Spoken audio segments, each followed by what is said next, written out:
Tap in with Black Creative Productions, a Black owned media company focused at creating original and captivating media.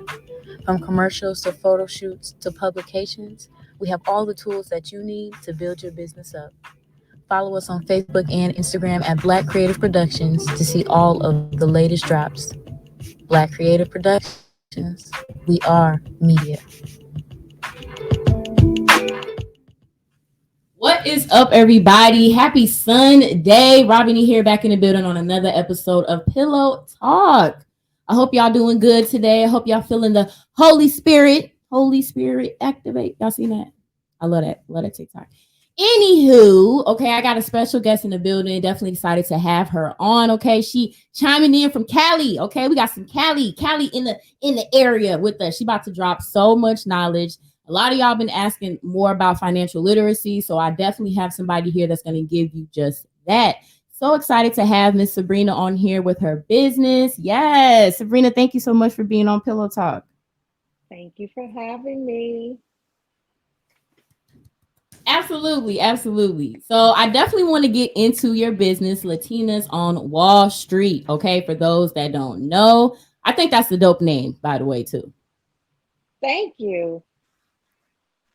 Absolutely. So let's get to it. Now, you are from California? I'm from San Francisco and I now reside in Oakland, California. Nice, nice. Okay. Now, for those that may not know, about Oakland or the Cali area, San Francisco, can you just give us one thing that you really love about the area? Oh my gosh. Yeah, I can show you better than I could tell you. I don't Uh-uh. know if you could see, but I'm on a beautiful lake. This is Lake Merritt in Oakland. Oh, It's absolutely gorgeous. So, yes, yes. Oakland is not all gunfire, and we have beautiful parts of Oakland too. So, Um, yeah, I love Yes. it here. It is. We have wonderful restaurants. Yeah, and the weather is much nicer than San Francisco. No shade to San Francisco. I love my city, but Oakland is. Yeah, I love it here. Yes. Okay, I'm gonna have to come see that scenery for sure. That was beautiful. Gorgeous. Hmm. So let's get into your business. Now, how long have you been doing Latinas on Wall Street? Kind of give us a little background story on how that started. Okay, so yeah, Latinas on Wall Street is we are just getting started. I literally the idea sprouted on New Year's Day of this year. So we are barely 3 months into it. And financial literacy is something that I have been working on and learning myself for the past 20 years. And everybody I know comes to me and asks me for advice, financial planning all the time. And I just never thought to start teaching it until one day my boss sat down with a notepad at my desk and said, "Tell me what to do." And I was like, "You know what? I need to do something with this because I'm teaching everybody I know." So, and that's how it became.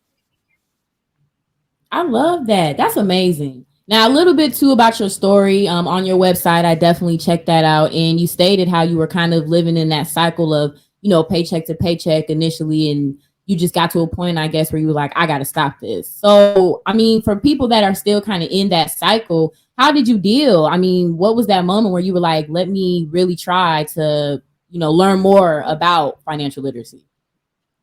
I started selling real estate and I made $27,000 in 1 month. The first house I sold, it took me a year to sell my first house. And when I sold my first house, I sold three that month and I made $27,000. I was about $30,000 in debt. And, um, I just I ended up getting myself out of debt, buying myself a little car at the time, but I had no idea what I was doing. I didn't know. I mean, I literally spent thousands of dollars cleaning my credit report. Looking back on it, I didn't have to do that, but I did at the time. And anyways, I knew a family that I started selling some real estate for, and they started off very poor and ended up very rich. So I I went to the lady one day and I was like, how did you guys build your wealth? What did you guys do? And that's where, it started. She told me how they started, how they bought their first house. They moved into it. It was a dump. They fixed it up. Her husband bought the house across the street. They moved into that one and so on. And so they ended up having, buying ranches and liquor stores, and they ended up amassing this huge estate. And their son gave me my first book on financial literacy, and it was the Rich Dad Poor Dad book, and that was about 20 years ago. And I read that book and I got hungry. I got hungry for the knowledge. I was like, wow, this is not that hard. This is attainable.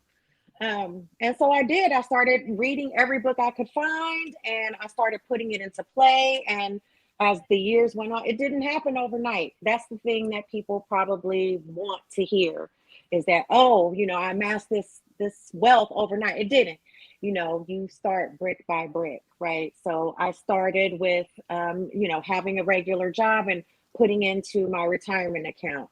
And then it started with $50 and $100 and then, $150. And then eventually I started, putting $800 a paycheck into that account, because once you start building a little nest egg in a stock portfolio account, you start learning about compound interest, and that money begins to become a money-making machine of sorts.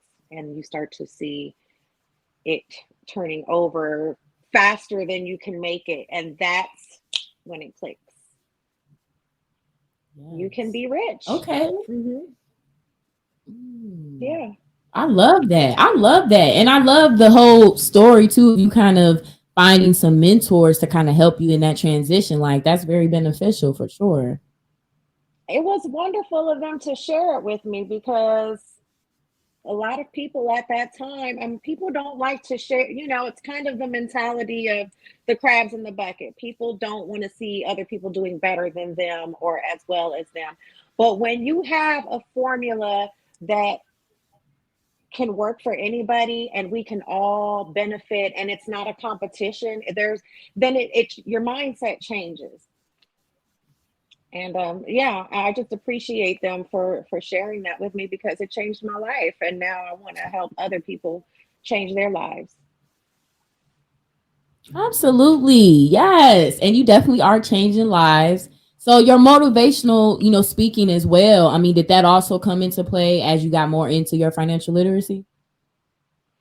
So the motivational speaking that's just something, like I just do that anyway. I just love to preach to people about financial literacy, and I'm always motivating people anyway. And it just kind of, I just kind of tripped over it. Honestly, it's been hitting me over the head for years. And I don't know how religious you are, but it seems like God was sending me this message for a long time. Like, this is what you need to do. These are the reason I went through all the struggles I went through in life, was preparing me to do this.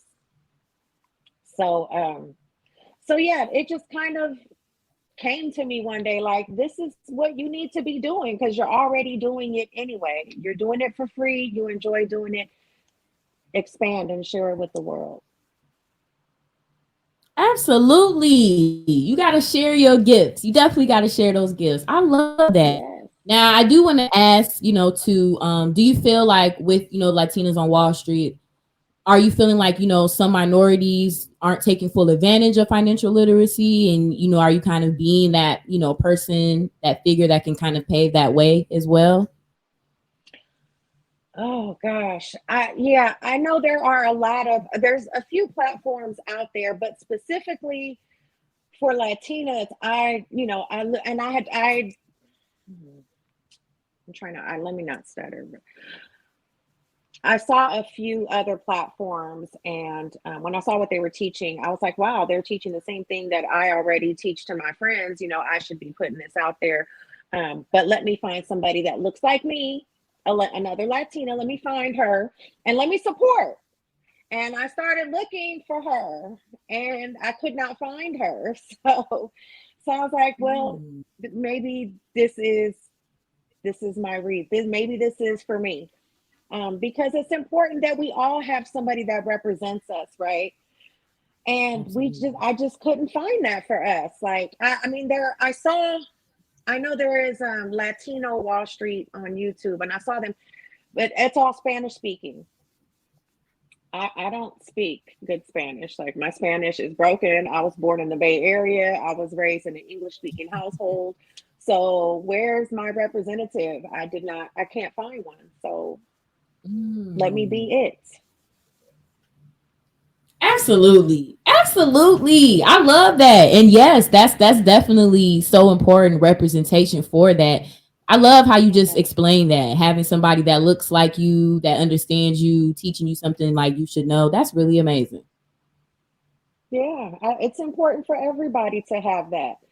So yeah, and I mean, just women of color, period. Like, Mhm. I mean, you know this. We are underappreciated, Mhm. underrepresented, and we are taken advantage of, and we are overlooked. And I want to empower us because, like, especially right now, we need that. Like, we are. There's just not enough. There's not enough empowerment, Yeah. and there's not enough of, support for one another. So, and I appreciate you having me on your platform because this is exactly what we need. The support and the Yes. love, and yeah. So that's where I'm Yes, at. all of that. We need all of Yes. that. I love that. Okay. It's the women. It's the women doing it for me. Okay. It's the women doing it for me. I love Yes. that. Absolutely. I love that. When you inboxed me and I, went through your stuff, I was just like, yeah, like this is something as another woman of color I want to see. I want to see a woman, for one, talking about it, and a woman of color that has experience being that bad, talking about how to get out of that. Like, that's amazing. Yeah, because the thing is stocks and business, it's been a man's game forever. Forever. And I've always been the only girl in the group talking about stocks and investments, and but we're out here. We're out here. And the ones that are curious or don't know, or talk to me. Come and talk to me. I want to help you because I can help bring you up. I want to help bring you up. You're important, you matter to me, and none of us start off as professionals. We all start off with just the idea or the curiosity of wanting to know. So, that's all I need is that curiosity to peak. And yes, come see me. I want to help you. Absolutely. And y'all, you guys definitely make sure that you do tap in with her. I do have her IG scrolling as well, bottom, but I really feel like this is just so important. We got to support this. We got to tune in with her, get all the knowledge we can get. Y'all might not be able to get her, in a year or so. She might be unreachable. We might have to, you know what I'm saying, put in our bid a couple months in advance. She's gonna be on the world tour, dropping her knowledge, and y'all gonna wish I would have got it now. But I do want to Yeah. ask you, being so, knowledgeable about financial literacy, can you give us maybe like one of the number one things we should be doing when we're trying to make that step? What's like the first thing we should do when we're trying to be more financial literate? Oh gosh. So the first thing I would do is to just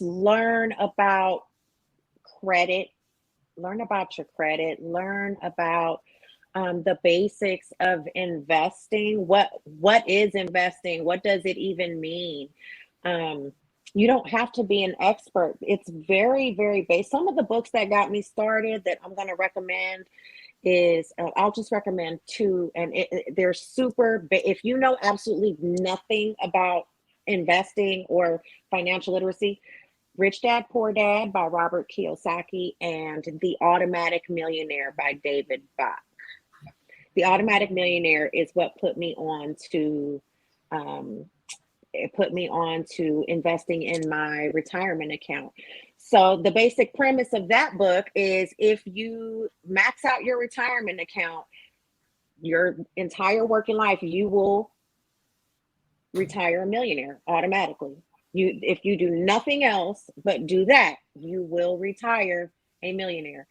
And so that's what I started doing. I started maxing that out. So you don't even need to have this extensive knowledge about buying businesses or buying real estate. Or if you just do that, you're going to be great. People don't know that, but you can retire a millionaire if you do nothing else in life. You can fail everything you try outside of that and still be a millionaire. I did not know that. Yeah. I'm like looking at all the jobs I didn't have. Like, hold on now. I did not know that. Right. We underutilize these tools. I mean, and there's so many other tools. I mean, we could go as deep as you want to go, but there's so many tools out there to help you build wealth. But these are the things that we were not taught growing up. Our parents didn't know. Most of our parents didn't know, what financial literacy. I'm teaching my parents a lot of the things that I've learned. So, but we need to empower our children so that they can retire at 30, 35. If they start young, or their birthday money, put their birthday money into a stock account so that it can grow. We get all these hundreds of dollars for our kids for their birthday, or some people do. And then what? We take them shopping for a bunch of stuff they're not even going to use. They'll be happy with one toy. And you could take the rest and put it in an account that will turn over for them over the years, and it will grow. Yes, Did I just that's go off on a amazing. tangent? Go ahead, give us the knowledge. Give us the I just knowledge. get excited. Oh my goodness! It excites me. I just, it's we love it because it's so much easier than what we think it is. We make wealth building into this thing like, oh, I can't do that because I'm poor. That's not the case.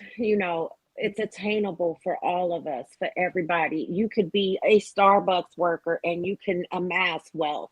You can be a gas station. You could be a hotel maid. It does not matter. The amount of money that you make and bring in every month, the only time it's going to matter is if your bills are higher than what you're making. So that's why I always caution people against going out and buying a new car and getting a car note. If you can buy a car for, $1,000 that'll get you where you got to go, drive that instead, because the money that you're going to save every month, you can invest that and eventually grow that into being able to retire early, or at least making enough money every month off of your investments to buy the car for you.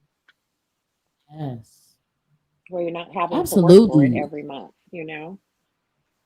What age do you feel like, we should be learning about financial literacy? 5 years old. You need to start instilling that in your children as soon as they're able to grasp the concept of this is $1. Well, how do you turn this dollar into $2? Let me show you, if I would start as early as possible. And there's an author that has a book about investing for children. Oh, snap. And it's a Black author. It's a Black author, Ty Allen Jackson. And oh gosh, what is the name of the book? I wish I had the name of the book. Anyways, his name's Ty Allen Jackson. He's on Instagram, Ty Allen Jackson. And he has a book about financial literacy for children. So if you have kids and you want to teach them, buy them that. If you want to learn and you have no idea, start with that. It's a great way to start. If you could teach it to children, then that's the age to start. Okay, 5. Okay, but that's true. I mean, I guess as soon as you're old enough to grasp some of the concepts, you might as well start putting them together. Okay. Put their mindset into the place. It's about the mindset. That's the hardest thing to change, is the way people think about money. I talk about financial literacy to adults all the time, and they just, they'll say, oh yeah, okay, yeah, I'm gonna do that, but they don't, because their mindset is so stuck on what they already know that it's hard for them to wrap their mind around doing something different. So if you teach them from, when they first even know what a dollar is, then there's nothing to change. They're gonna have it.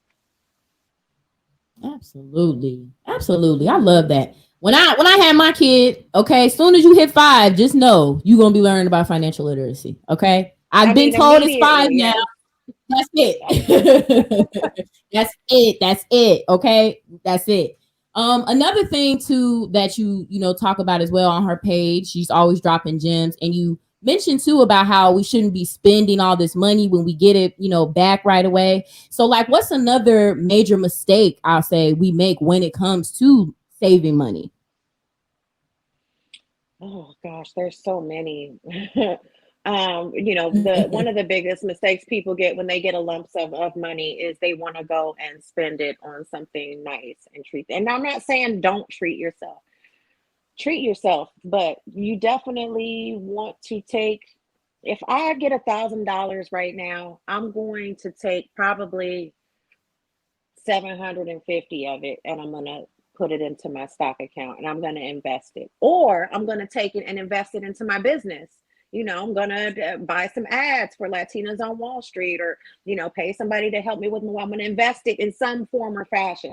And then the other $250, well, I'll go get my nails done, or I'll go out to dinner, or I'll buy myself, a new pair of shoes. I'm not saying that you don't want to spend any money on having nice things, but you don't want to spend it all on that. Right. Yeah. Absolutely. And I'm a victim. I definitely get in those modes sometimes where I'm just like, man, like I really, really, really want this. I know I got a couple dollars, but I really, really want this. So you're right. Like you got to be in that mind state. Like, I don't really need it. It's not that big of a deal. Let me, split this money up. So that's hard. Learn from my mistakes. I bought a Mercedes in my 20s, early 30s, maybe a long time ago. I bought a Mercedes and I was like, I have made it, right? Oh, I'm driving this Benz. It's so pretty. Look at me. Everybody, look at me. And I'm driving around in this beautiful car. And then the maintenance started happening, right? So I had to take it in to get an oil change, and little things started breaking. And then every time I took it into the shop, it was $1,000. And this beautiful car became this debt that was painful for me every month. It was painful.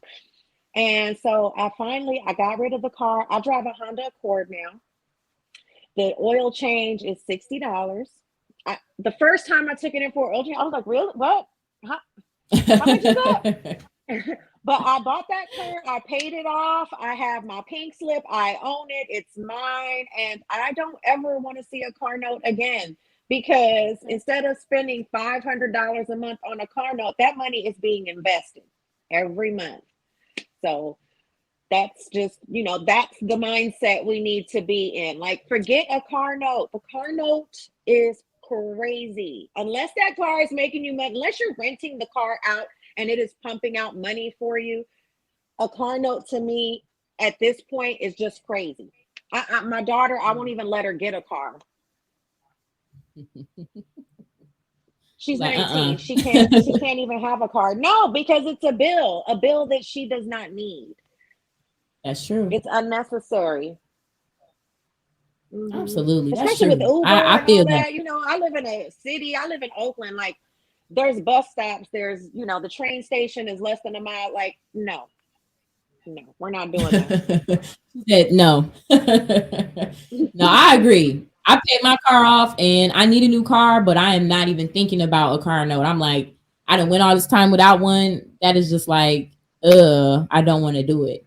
But Please don't. people be When people your be risking investments can it. pay for it, when you're making, $2,000, $3,000 a day on your investment, or even a week, when you're making that on your investments, great. When you fall asleep and you wake up and you're $3,000 richer, okay, you can afford a car at that point. But without that, you're still building. You have to build up to that, And I'm not there. I mean, not where I want to be, where I feel like, oh, I can go purchase, a Mercedes. Like, no. No, I don't even know if No. I'll ever be there again, because I saw a video of, I think it was Bill Gates. I think it was Bill Gates. And they were interviewing him, and he was driving around in a Honda. And they were like, you're driving around in this, you're like a billionaire and you're driving around in this car. And he's like, yeah, well, it runs well. It's it's a good car. Like, so if it's good enough for him, okay, it's good enough for me, right? No, that's true though. That is definitely true. We got to make better decisions, y'all. When we spending, when we trying to splurge, you got to make better decisions. So I know too, you put on your website, you have like, posts and kind of like videos that you post as well. Can you tell us a little bit about everything that you have on the website? Oh, let's see. The website. Well, the website right now is pretty much home to my blog posts. And so in the blogs, I pretty much talk about, my own story. I try to talk about mindset a lot. The latest one was about, people that, you think are your friends, but are they there when you're starting to elevate? Are they there for you then? There are some people that are there when, that they love to see you struggle, and you guys struggle together. And these are your, and then you think that these are the same people that are going to be there when you start to elevate. And that's not always the case. Sometimes they don't want to be around when you're elevating, because they're not. So, and it's okay. Like, we feel like I should have the same friends I had when I was down at the bottom. I have to keep those friends, right? Otherwise, then I'm not being true to myself. But that's not the case. If your circle has to elevate with you, and if they're not elevating with you, if they're not cheering you on, it is okay to let them go and bring on new friends. There's a whole world of people out there that are on the same vibrational level you are. And as you elevate, there's people that are on that level, and it may not be the people that were down here with you. They're going to be up here. So, Okay, yes. And then I have, I have one of my interviews that I did, my first interview with the podcast. I have that on there, and I'll post this one on there as well. So I have my little media interview section there. And then eventually I'll probably have some merch, Latinas on Wall Street merch on there at some point. Because like you said, the name, it's empowering. Yes.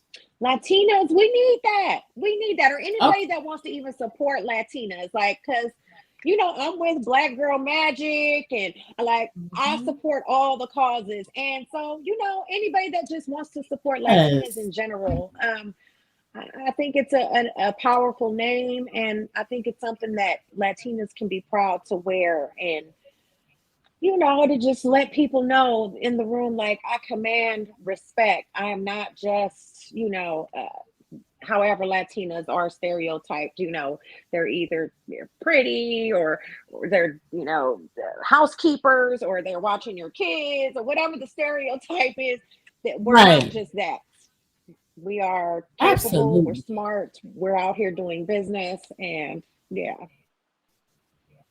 Yes, absolutely. You got to represent it. Yes, represented. Absolutely. Because we are so much more. Okay. I love that. I love the empowerment that you are giving Latino women right now. I think that's super, super dope. It is. It's super, super dope. Super dope. So important now, because I needed that. I needed the empowerment. So yeah, absolutely. Now it is Women's History Month. I'm sure you already know that. So I definitely gotta, ask you some questions about some women, get your feedback here. So I want to know, or I should say, name one woman that inspires you. Ooh, my biggest inspiration is Oprah Winfrey. Hey now. She is, oh my gosh. I watch her motivational speeches almost every day. She is absolutely one of, I mean, if not the most phenomenal woman I have ever witnessed in my life. Coming from where she came from, I mean, she came from very, very humble beginnings. And to be where she is now, I mean, she became famous in a time where Black women didn't have a voice at all in the Yes. 80s. Like, she was told that she was, not good looking enough. She wasn't light enough. Mhm. Her hair wasn't straight enough. She was, I mean, she had so many, I get chills even talking about it. I just, Mhm. I admire her so much. Like, yeah, she is, I think, yeah, the most phenomenal woman that I've ever witnessed. And then second to her would be Michelle Obama. All right. Yes, First Lady. Yes. Still calling her that. Oh, yes, forever the first lady. She is, I mean, her education, the way she carries herself, her marriage, she embodies um just just such a role model. She embodies class and dignity and, I mean, just humbleness. She is phenomenal. Those two women right there, I mean, I just they are just, too much, just too much amazingness and Okay. just humble and fabulous. And yes, I those are my two biggest yeah, my two biggest inspirations for sure. Yes. Amazing answer. Absolutely. Absolutely. Amazing answer. Okay. Next question. Name your favorite female artist. Ooh, like singer, dancer. Yeah, singer, rapper, I in sound music. so no, okay. I sound super cliche, but Beyonce. Eh? Beyonce is my favorite. She is. I know you probably expect me to name all these Latinas, but No, I believe in Black girl magic. Like I said, Black women are amazing, and she is. I mean, she is the epitome of hard work. Jeez. Just hard. She's like the hardest working woman in entertainment because she is always practicing, practicing.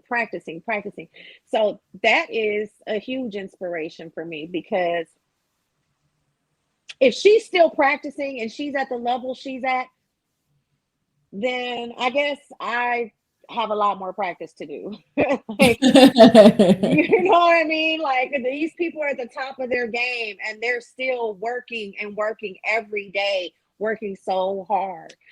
So yeah, she's an amazing singer. Her work ethic is unmatched.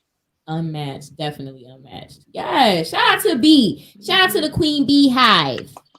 Yes. I love that. I love that. Beyonce is hardworking. I gotta give her that. She's hardworking. Name She your is. favorite female actress. Okay, this one is interesting.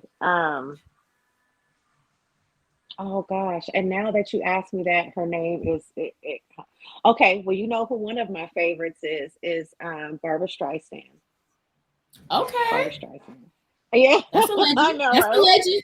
She's a legend though. Barbara Streisand is a legend. I love her. All of her little chick flicks and her quirkiness. Like I love her. Some older actresses. Bette Midler is one of my favorites. Now I do love her. I love me beaches. I love me some beaches. Oh, she is great. And then oh gosh, what is the lady that plays in Devil Wears Prada? Oh, Meryl The Streep. older lady. Meryl Streep. Yes, that's the one. Yes, Hmm. I'm gonna give you that.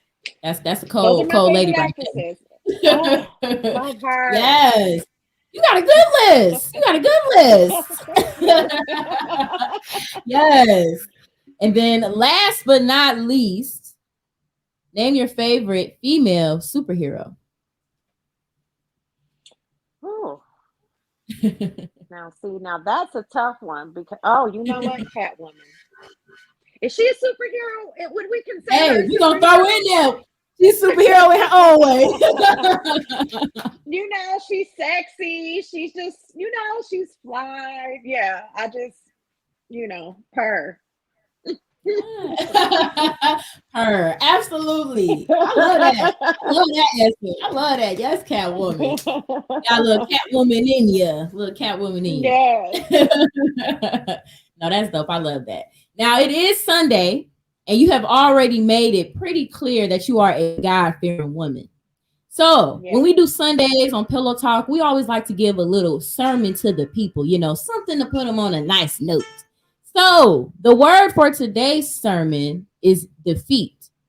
Tell us what defeat means to you.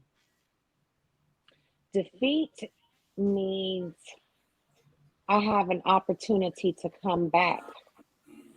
Defeat is a reason for me to try harder and keep going. Because without failure, there is no success. So defeat means, trying without fear. Yeah. Hallelujah. Keep it simple. Keep it simple. Hallelujah. Yes, I love that, y'all. Make sure y'all get that word in, okay, today from Sabrina on defeat, okay? Another opportunity to redeem yourself. I love that. I love that. Absolutely. So what You else can can't be we afraid to fail, that's for sure. right. So what else can we expect from you this year? I mean, I know it's only March, but you're on the ball. I mean, you have a lot of stuff that you're posting and a lot of information you're giving. So what else can we expect from you this year? So this year I have, I'm continuing to build the brand. I'm trying to get out there and actually, meet people in person so that I can, help put people on the path to financial freedom.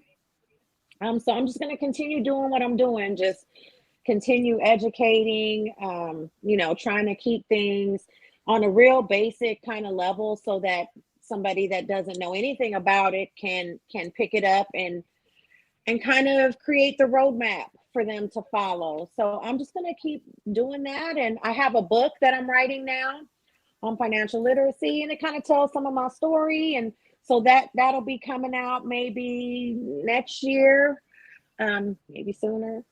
We'll see. But yeah, a lot of big things coming up. Other media outlets that I'm going to be interviewing with, and yeah, just keep an eye out for me. I got the YouTube channel, I got Instagram, Facebook, TikTok. So I'm out there.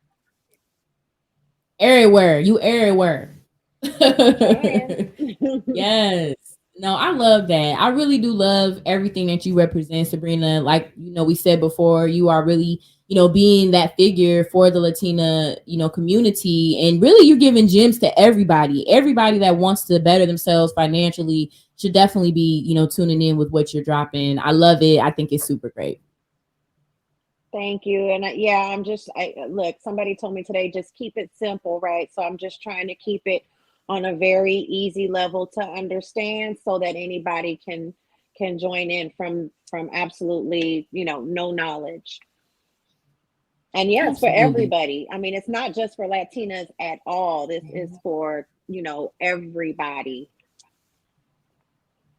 Everybody, definitely. So if people want to, have a consultation or anything of that sort, they just can email you or, let us know how we can contact you. Yeah, so you can email me at info@latinasonwallstreet.com.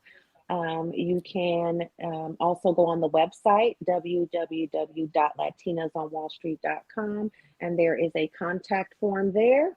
So, yeah, that's the way to contact me. And I answer all my emails, all my DMs. I answer everything personally. At least I still do that now. Yeah, so I'm excited to hear from any and everybody. Absolutely. Holla at your Make girl. sure you guys reach out. I got her IG scrolling down here, but she definitely just gave us her website. So make sure that you guys check in with her. Sabrina is amazing. Definitely thank you for telling a little bit of your story. You done gave us a sermon today. Okay, you golden in my book. Okay. Thank you so much for having me. Like, you have no I appreciate you so much. Thank you. Of course. Thank you. And thank you to everybody that tuned in today. Make sure that you share, like, subscribe to Pillow Talk Podcast, streaming on all major platforms, including iHeartRadio. As always, sending love and light to all of you, man. Peace out.